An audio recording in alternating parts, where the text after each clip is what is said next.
सुन के गो। जय हिंद दोस्तों, आज हम पढ़ेंगे इंग्लिश के बारे में, इंग्लिश ग्रामर के, है ना। तो आज हम पढ़ेंगे टेंस। तो टेंस होता है, टेंस का मतलब होता है काल, है ना। तो टेंस तीन प्रकार के होते हैं, जैसा आप जानते होंगे कि टेंस तीन प्रकार के होते हैं। पहला है प्रेजेंट टेंस, दूसरा है पास्ट टेंस और तीसरा है फ्यूचर टेंस। प्रेजेंट टेंस की इंग्लिश होती है वर्तमान काल, और यहाँ लिखा भी है प्रेजेंट टेंस की इंग्लिश होती है वर्तमान काल। पास्ट टेंस का प्रेजेंट टेंस का हिंदी होता है वर्तमान काल, और पास्ट टेंस का हिंदी होता है भूतकाल, और फ्यूचर टेंस का हिंदी होता है भविष्य काल, है ना। तो अब हम इसके बारे में जानेंगे कि प्रेजेंट टेंस होता क्या है। प्रेजेंट टेंस का मतलब जो चल रहा हो इस समय, जैसे कि हम है कि मैं पढ़ा रहा हूँ, इसका एग्जाम्पल होता है। अभी हम बता दे रहे हैं कि प्रेजेंट टेंस का क्या होता है एग्जाम्पल। तो प्रेजेंट टेंस होता क्या है, कैसे आता है भाई। तो हिंदी के वाक्यों के अंत में, जब हिंदी के वाक्यों के अंत में हैं, हूं या है आए, जब हिंदी के वाक्यों के अंत में हैं, हूं, है आए, तो वह होता है प्रेजेंट टेंस, मतलब वर्तमान काल, है ना। तो वर्तमान काल का एग्जाम्पल हम देख लेते हैं, उदाहरण है ना। कि जैसे कि मैं पढ़ा रहा हूं, मैं पढ़ा रहा हूं, है ना।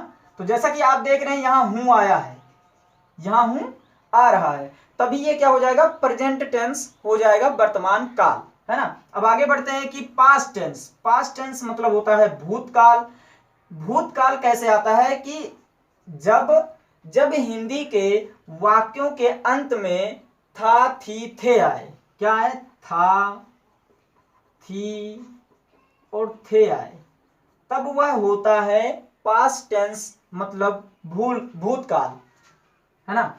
तो इसका एग्जाम्पल हम देख लेते हैं। भूतकाल का एग्जाम्पल है कि जैसे कि वह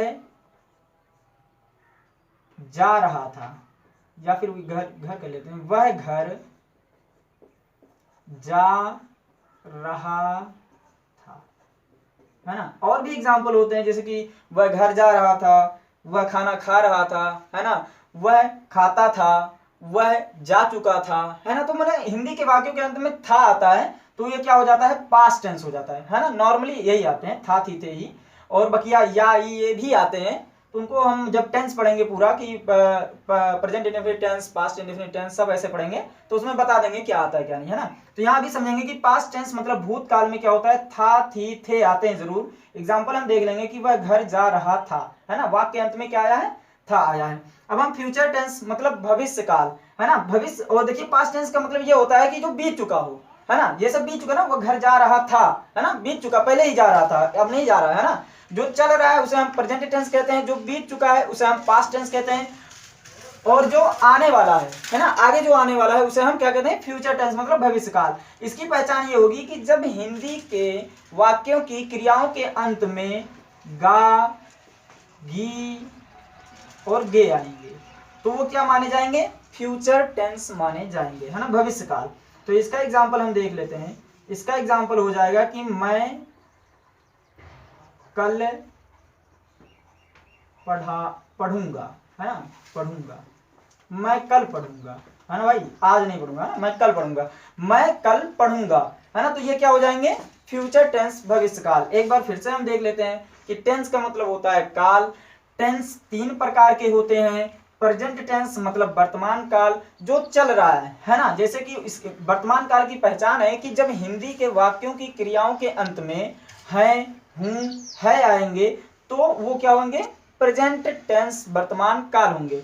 जैसे एग्जांपल हम देख रहे हैं कि मैं पढ़ रहा हूं, है ना, हूं आया है, देखिए यहाँ पर हूं तो यहाँ पर भी हूं आया, तो ये क्या हो जाएगा, प्रेजेंट टेंस, वर्तमान काल का उदाहरण है। अब यहाँ देखिए पास्ट टेंस मतलब भूतकाल। भूतकाल का मतलब क्या होता है कि जब हिंदी के वाक्यों की क्रियाओं के अंत में था, थी, थे आएंगे, तो वह भूतकाल होंगे, पास्ट टेंस होंगे, भूतकाल। इसका एग्जांपल है जो बीत चुका है। पास्ट टेंस का मतलब होता है जो बीत चुका है ना। तो वह घर जा रहा था, तो यहाँ देखिए था आया है, यहाँ पर भी ये था, है ना। तो इस बेस से हम पास्ट टेंस का एग्जांपल मानेंगे। अब यहाँ देखिए फ्यूचर टेंस मतलब भविष्य काल। भविष्य काल के क्या होता है कि जब हिंदी के वाक्यों की क्रियाओं के अंत में गा गी गे हो तो वो क्या होता है, फ्यूचर टेंस मतलब भविष्य काल माना जाता है। इसका एग्जांपल देखेंगे कि मैं कल पढ़ूंगा, है ना, तो देखिए गा आया है ना, तो ये क्या हो जाएगा फ्यूचर टेंस भविष्य काल, और जो कि आने वाला है ना, कहते नहीं फ्यूचर टेंस आने वाला है, वही होता है। हाँ, तो अब हम पढ़ेंगे सेंटेंस के बारे में, है ना। तो सेंटेंस का मतलब होता है वाक्य, है ना। तो सेंटेंस हम इसमें जब टेंस पढ़ेंगे तो सेंटेंस में हम सिर्फ 3 ही सेंटेंस इसमें पढ़ेंगे, है ना। वैसे सेंटेंस तो 5 प्रकार के होते हैं, है ना, लेकिन हम इसमें 3 सेंटेंस पढ़ेंगे। एक हो जाएगा अफर्मेटिव सेंटेंस, दूसरा हो जाएगा निगेटिव सेंटेंस, और तीसरा हो जाएगा इंट्रोगेटिव सेंटेंस, है ना। तो अफर्मेटिव सेंटेंस की हिंदी होती है स्वीकारात्मक वाक्य, है ना। आपको जैसे लग रहा है, हिंदी सुनकर ही लग रहा होगा कि इसमें बात को क्या किया जा रहा है, स्वीकारा जा रहा है ना। तो इसका एग्जाम्पल हो जाएगा क्या, देखते हैं अफर्मेटिव सेंटेंस की। अफर्मेटिव सेंटेंस मतलब होता है कि स्वीकारात्मक वाक्य। तो हम लिख रहे हैं जैसे कि मैं एक अध्यापक हूं।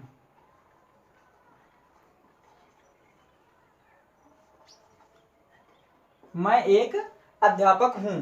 तो इसमें देखिए आपको लग रहा होगा कि ना मैं एक अध्यापक हूं, मैं बात को क्या कर रहा हूं, स्वीकार कर रहा हूं, है ना। इसलिए इसको क्या कहा जाएगा, एक स्वीकारात्मक वाक्य कहा जाएगा। और इसके वाक्य के अंत में हमेशा पूर्ण विराम जरूर लगता है ना। अगर इंग्लिश का वाक्य जो रहेगा, इंग्लिश का सेंटेंस जो रहेगा, उसमें क्या हो जाएंगे, फुल स्टॉप लगते हैं, वाक्य के अंत में फुल स्टॉप लग जाएगा। और अगर हिंदी का है, हिंदी का कोई वाक्य है तो उसके अंत में क्या हो जाएगा, पूर्ण विराम जरूर लगता है। तो यहां देख रहे हैं कि मैं एक अध्यापक हूं, इस एग्जांपल से बात को स्वीकारा जा रहा है ना। अब हम पढ़ेंगे निगेटिव सेंटेंस के बारे में। निगेटिव सेंटेंस का मतलब होता है नकारात्मक वाक्य, है ना। इसमें बात को क्या किया जाता है, नकारा जाता है, मतलब मना किया जाता है। कोई भी बात हो, कोई भी हम वाक्य लिखेंगे तो उसको मना किया जाएगा। तो इसका एग्जाम्पल हम देख लेते हैं कि जैसे कि मैं, इसी ऊपर वाले से एग्जाम्पल से समझ लेते हैं। मैं एक अध्यापक नहीं हूं, है ना। देख रहे हैं कि यहां देखिए मैंने यहां अफर्मेटिव सेंटेंस में लिखा है कि मैं एक अध्यापक हूं, इसमें लग रहा है कि मैं बात को स्वीकार रहा हूं। लेकिन यहां आप देख रहे होंगे कि मैं एक अध्यापक नहीं हूं। बस इसमें और इसमें क्या अंतर आया है, नहीं शब्द का। बस यही देख लेंगे कि मैं एक अध्यापक नहीं हूं, ये बात को नकारा जा रहा है, मतलब मना किया जा रहा है कि मैं एक अध्यापक नहीं हूं।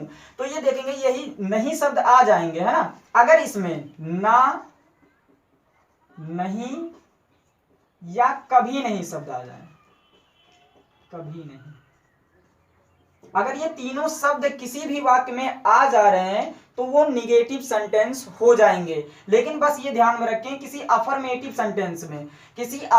सेंटेंस में अगर ना, नहीं या कभी नहीं शब्द अगर आ जाएं तो उसमें क्या हो जाएगा कि ये निगेटिव सेंटेंस बन जाएंगे। जैसा कि आप यहां देख रहे होंगे कि मैं एक अध्यापक हूं, ये स्वीकारात्मक वाक्य अफर्मेटिव सेंटेंस है। लेकिन यहां देख रहे हैं कि अगर यही नहीं को हम हटा दें तो मैं एक अध्यापक हूं की जगह पर अगर यही बीच में नहीं ला रहे हैं ना, मैं एक अध्यापक नहीं हूं, तो आप देख रहे होंगे कि ये सेंटेंस ही बदल गया, है ना। अफर्मेटिव सेंटेंस के बाद होने की बजाय वो निगेटिव सेंटेंस हो गया। तो नहीं शब्द आया है तभी तो परिवर्तन हुआ है ना। तो इसलिए मैं एक अध्यापक नहीं हूं, तो इसमें देखा जा रहा है कि ना, नहीं या कभी नहीं शब्द अगर वाक्य के बीच में कहीं आए हों तो वो क्या हो जाएंगे, निगेटिव सेंटेंस माने जाएंगे, है ना। और निगेटिव सेंटेंस के अंत में भी क्या होता है, पूर्ण विराम लगता है।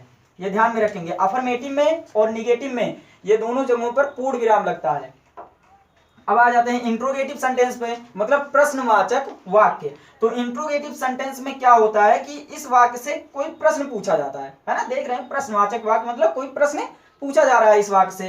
तो कुछ प्रश्नवाचक शब्द होते हैं, अगर वो शब्द किसी भी वाक्य में आए होंगे तो ये जाहिर सी बात है वो वाक्य क्या हो जाएगा, प्रश्नवाचक वाक्य हो जाएगा। जैसे कुछ शब्द होते हैं, हम लिख दे रहे हैं यहाँ पर, जैसे हो गया क्या, क्यों, कब, कहां, कितना, कौन आदि, है ना। ये सब जो होते हैं आदि, और भी शब्द हैं, हम यहाँ पूरा लिख नहीं पा रहे हैं। क्या, क्यों, कब, कहाँ, कितना, कौन आदि, ये सब जो होते हैं ये इंट्रोगेटिव प्रश्नवाचक शब्द होते हैं। ये शब्द जरूर आएंगे अगर इंट्रोगेटिव सेंटेंस मतलब प्रश्नवाचक वाक्य कोई है तो ये शब्द क्या होंगे, जरूर आएंगे, नहीं तो वो प्रश्नवाचक शब्द ही नहीं रहेगा अगर ये शब्द नहीं आएंगे तो, है ना। जैसे हम एक एग्जांपल ले रहे हैं कि जैसे एग्जांपल ले रहे हैं कि वह एक गाना क्यों गा रहा है।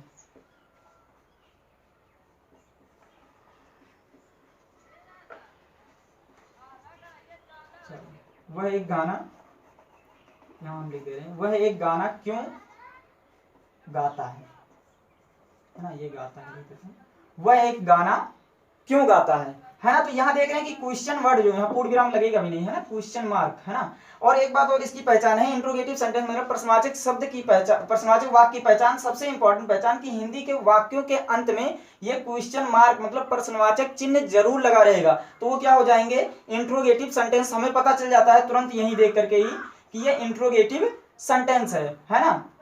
और अफर्मेटिव और नेगेटिव जानने के लिए हम क्या करते हैं, अगर अफर्मेटिव आपको जानना है तो वाक्य अंत में पूर्ण विराम होगा और नेगेटिव के भी वाक्य अंत में पूर्ण विराम होगा। बस अफर्मेटिव और नेगेटिव में कुछ एक अंतर होता है कि उसके वाक्य के बीच में ना, नहीं या कभी नहीं शब्द जरूर आएंगे, तब वो क्या हो जाता है, नेगेटिव सेंटेंस। अभी हम इसको समझा रहे हैं, पहले हम इंट्रोगेटिव पे पढ़ते हैं कि क्या, क्यों, कब, कहाँ, कितना, कौन आदि, है ना। वह एक गाना क्यों गाता है, तो भाई इसमें क्यों शब्द आया है ना, इसलिए ये क्या हो जाएगा, प्रश्नवाचक वाक्य हो जाएगा। और यहाँ देखिए क्वेश्चन मार्क है ना, इसकी पहचान है, दो पहचाने हैं कि क्वेश्चन मार्क लगा रहेगा और वाक्य के बीच में क्यों शब्द माने प्रश्नवाचक शब्द कोई ना कोई आएगा। कभी कभी वाक्य पहले भी आता है ना, घबराएंगे नहीं उस बात को, मैंने वाक्य में प्रश्नवाचक शब्द जरूर आएगा, तभी वो इंट्रोगेटिव सेंटेंस होगा, नहीं तो नहीं होगा, है ना। हाँ, तो अभी तक हम आप लोग टेंस और सेंटेंस के बारे में पढ़ लिए हैं, है ना। तो अब हम आते हैं अपने टॉपिक पर जो हमें पढ़ना है ना।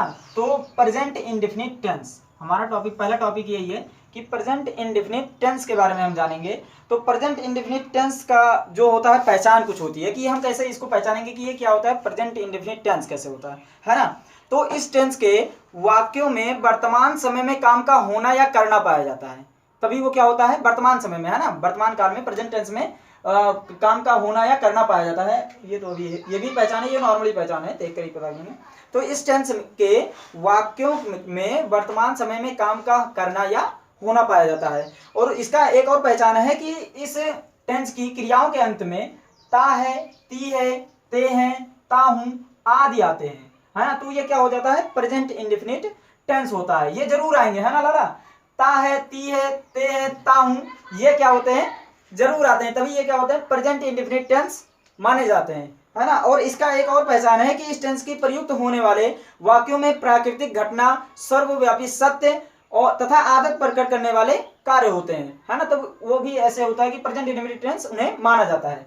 तो अब देखते हैं प्रेजेंट इंडेफिनिट टेंस में हम तीन सेंटेंस पढ़ेंगे। पहला सेंटेंस होगा अफर्मेटिव सेंटेंस, दूसरा होगा नेगेटिव सेंटेंस और तीसरा होगा इंट्रोगेटिव सेंटेंस, है ना। तो पहले हम पढ़ेंगे सबसे पहले कि अफर्मेटिव सेंटेंस। अफर्मेटिव सेंटेंस हमने समझाया था कि अफर्मेटिव सेंटेंस का मतलब होता है स्वीकारात्मक वाक्य, जिसमें बात को स्वीकारा जाता है, उसी को हम कहते हैं अफर्मेटिव सेंटेंस। अब आगे देखते हैं, अफर्मेटिव सेंटेंस में दो नियम है।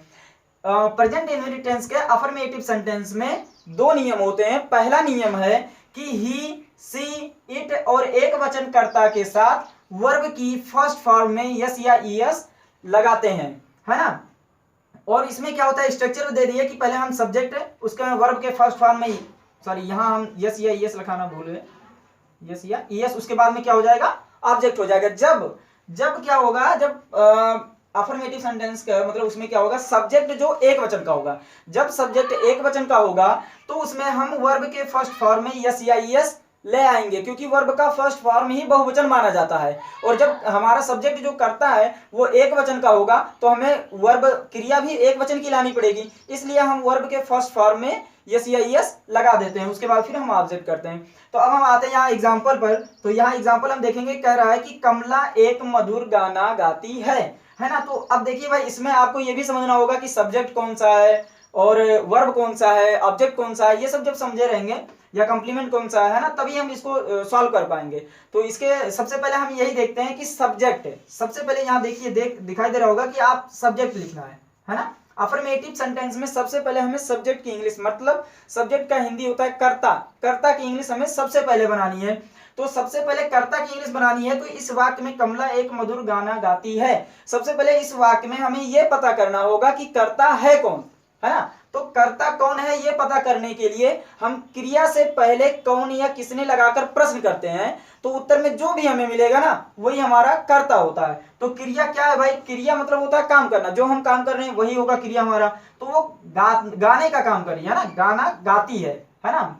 यहाँ इसका हिंदी जो वो करेंगे तो गाने का काम कर रही है वो, है ना। जो कमला है वो गाने का काम कर रही है। तो हम क्रिया से पहले यही गाना का काम कर रही है, तो उसके पहले क्या करेंगे, कौन या किसने लगाकर जब हम प्रश्न करेंगे तो अभी पता चल जाएगा कि कर्ता कौन है ना। तो कौन गाती है, तो कौन गाती है भाई, उत्तर में क्या मिल रहा है, कमला, कमला ही तो गा रही है ना। तो कौन गाती है, हमने प्रश्न किया कि कौन गाती है, तो उत्तर में क्या मिला, कमला। तो जाहिर सी बात है जब कमला उत्तर में मिल गया तो हमारा क्या हो जाएगा, सब्जेक्ट कमला हो जाएगी। तो कमला की इंग्लिश लिखेंगे भाई, सबसे पहले कमला एक किसी का नाम है, तो इसलिए उसकी इंग्लिश पहले जो होता है बड़े लेटर से बनाएंगे, पहला अक्षर बड़े लेटर से और उसके बाद में लिख देंगे कमला।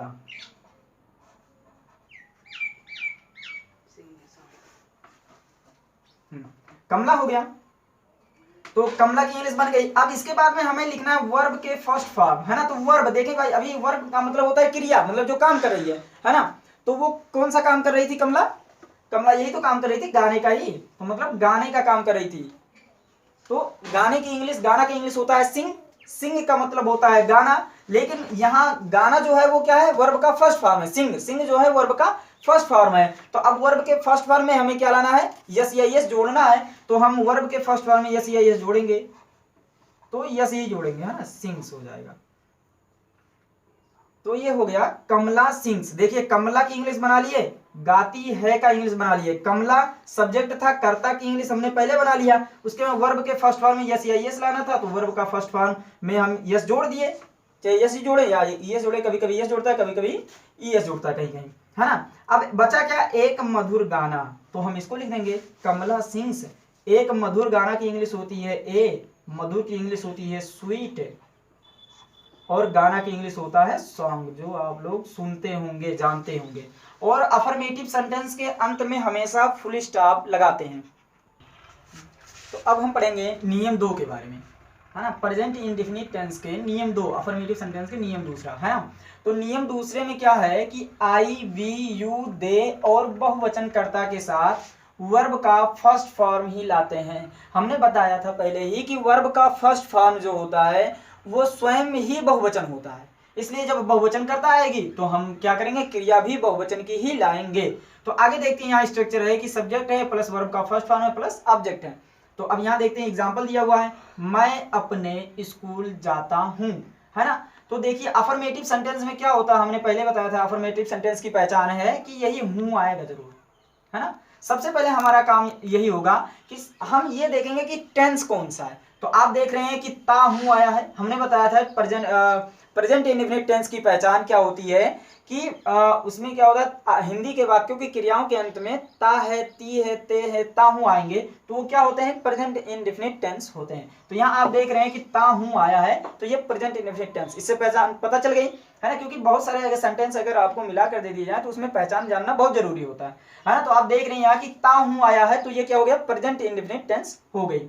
अब इसके बाद हमारा काम यही होता है सेंटेंस पहचानना, है ना। ये टेंस तो पहचान गए कि ता हूं आया है, प्रेजेंट इंडेफिनिट टेंस। सेंटेंस कौन सा है, अब देखिए मैं अपने स्कूल जाता हूं, बात को स्वीकार रहा है ना, यहाँ पूर्ण विराम भी है और बात तो स्वीकार रहा है, तो ये क्या हो जाएगा, अफर्मेटिव सेंटेंस।